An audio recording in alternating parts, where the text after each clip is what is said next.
So let's talk about Wembanyama. Recently, we've seen that Wembanyama is a player which can really affect the game, but we haven't really seen much from him. When he was coming into the league, the hype around him was he's gonna be like big 7'4" player. He's gonna have the mobility of a guard, and he's gonna be able to shoot. Like a shooting guard, basically, right? And it has happened. He is good. He is mobile, and he can, put it in the rim. But the biggest problem is with Wembanyama is that he has not been as good as advertised. I know that right now he's a rookie and that his team sucks and that the adjustments that they've made are not really conducive to him being good. But I think that there's a deeper problem here which has more to do with his way of playing the game at certain positions. The Spurs have put him in at power forward and at center, respectively, through some of the games. And that's really made him, a player which has had to play two different positions, meanwhile being the biggest guy on the court at all times. So when they put him at power forward, it's like you could tell that he really doesn't know what to do. He has had many games where he has under rebounded, underscored, and he's averaging 45% from the field, right? And 20 and 30% from three in his last 10 games. His efficiency is down. It's up from his total efficiency. But if you really look at what Wembanyama has done this season, you could see that he isn't playing well due to the system that he plays in. The team around him is amazing. And the way that they set up for him to be able to be the most effective that he can is good. But I think the biggest problem is that Wembanyama needs to be able to play his natural position and figure the game out by himself. If you keep giving him, this offense where he barely gets the ball and he's only going to have certain plays, right? Then Wembanyama is not going to develop more than what he's already developed. His efficiency might get better. His three-point shooting might get better. But you need to give Wembanyama the green light to just be able to figure it out on his own. He's one of these players where even if you want to control him or you want to make him like a system player, first you need to let him find himself because he's so good and so effective that anything that you do with him is going to be a problem for other NBA teams. Like at the start of the season when he started shooting all these threes and when he started going crazy on defenses, when it seemed like he couldn't be stopped, a big reason as to why that happened was because Wembanyama just was playing however he wanted. And that he was doing what he thought to be the most effective moves each time. He is clutch, and we've seen it, or at least in the regular season he's clutch. And we know that his team is not trying to win, and that's the problem.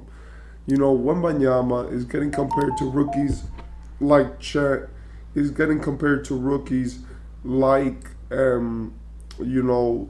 like Cade or like Jalen Green, which were previous rookies, right? And honestly, that's unfair in my opinion. Because most of these rookies, right, the other rookies, at least had a team which wanted to win that season, and they wanted to make something happen in that period of time. But now you have this rookie Wembanyama, which his team is like, we need one more guy, we need one more guy, we need one more guy. And even if, even if you played Wembanyama,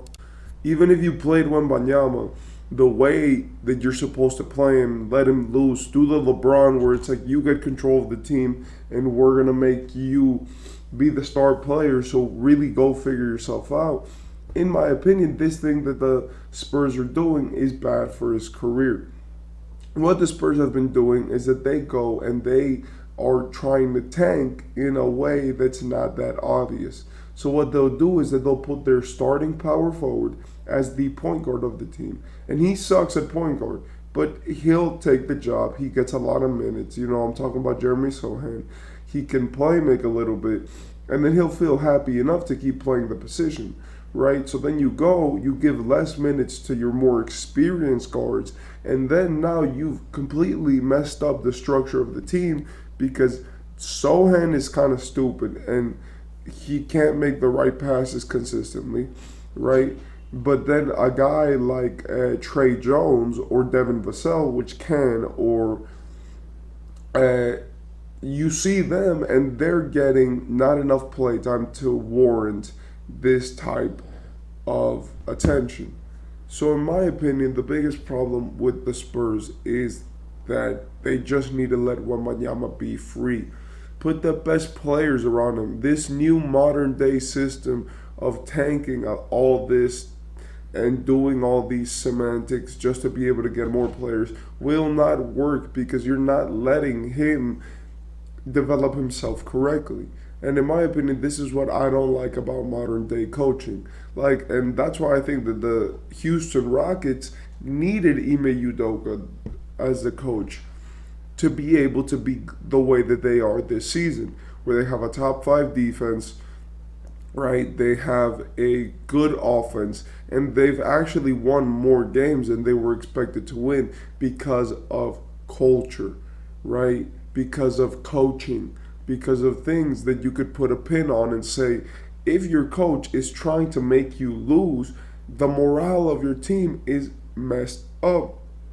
Even in some of the worst teams of all time, right? Like, they were trying to win, right? Even in some of the worst teams, like the Bulls right now, they've lost 16 games. They're trying to win. And even though, yes, it probably feels worse trying to win and then losing hard, imagine what it is being a professional basketball player and losing an entire season of your career because your team said, hey, we want to lose this season to make the team better. In my opinion, I don't like that. I don't think that's basketball. I don't think that's the NBA. And I don't think that that's acceptable, right? And honestly, I hope that the Spurs can get a good pick next season so they can let Wembanyama eat.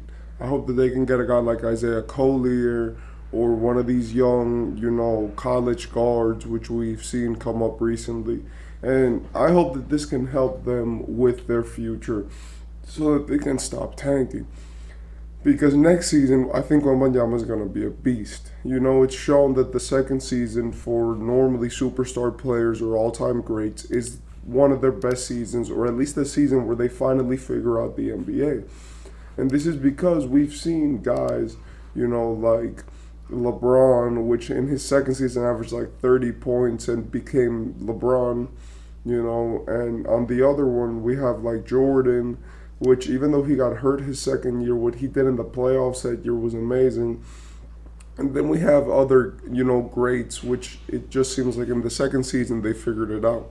So I hope that next season Wembanyama can get the green light, can get his stuff going, so that he could just go put it in the rafters and say, I'm going to go and be the best man that I can be and be the most effective. And finally, I do want to say that he's doing good. He's averaging 20 points, 11 rebounds, 3 assists.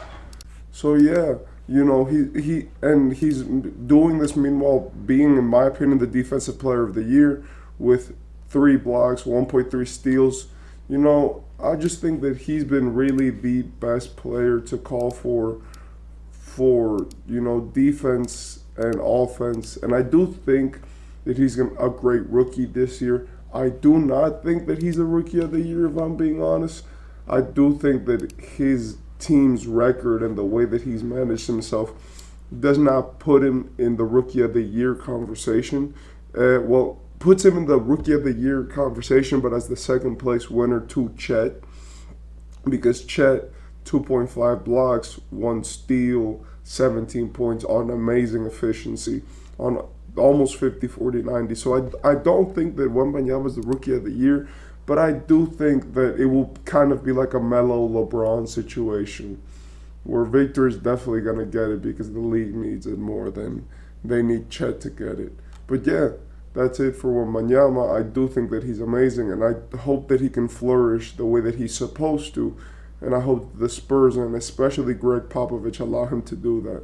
So yeah, that's been it. I hope you enjoyed the video. Peace.